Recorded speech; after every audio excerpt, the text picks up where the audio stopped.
Hello everyone, welcome back to my mini blog. কেমন আছো তোমরা সবাই? সকাল সকাল ঘুম থেকে উঠে সমস্ত কাজবাজ সেরে স্নান করে নিয়েছি, এখন হব রেডি।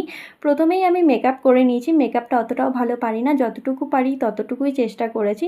তারপর শাড়িটাও পরে নিয়েছি। এটা হলো আমার ফাইনাল লুক। কেমন লাগছে কমেন্ট করে জানিও। এইদিকে মাও রেডি হয়ে গেছে। আর হ্যাঁ, তোমাদের সাথে তো শেয়ারই করা হয়নি কোথায় যাচ্ছি আমরা অন্নপ্রাশন বাড়িতে। এইদিকে গাড়িও এসে গেছে। আমি মা আর বাবা গেছিলাম, তোমাদের দাদাভাই ছুটি পায়নি, ডিউটিতে ছিল, সেই জন্য সে আর যেতে পারিনি। তাছাড়াও দিদা, মামি, মামা, মামার মেয়ে আর ভাই সবাই একসাথে মিলেই গেছিলাম। অন্নপ্রাশন বাড়িতে গিয়ে দেখি এই মোটু পাতলুর এই মডেলগুলোও করা হয়েছিল। আর প্রচুর স্টলও দেওয়া হয়েছিল, যেমন ফুচকা, কফি, পকোড়া, পান আর আইসক্রিম। তারপর সবাই মিলে একসাথে বসে পড়েছিলাম খাওয়া দাওয়া করতে। মেনু কার্ডটা তোমাদের সাথে শেয়ার করে দিলাম কী কী মেনু হয়েছে। খাওয়া দাওয়ার পর চলে আসলাম বাড়িতে। আর এইদিকে গরমে তো আমাদের নাজেহাল অবস্থা হয়ে গেছে, পুরো ঘেমে স্নান করে নিয়েছি। আর আজকের মিনি ব্লগ এইটুকুই। ভালো লাগলে একটা লাইক করে দিও। টাটা।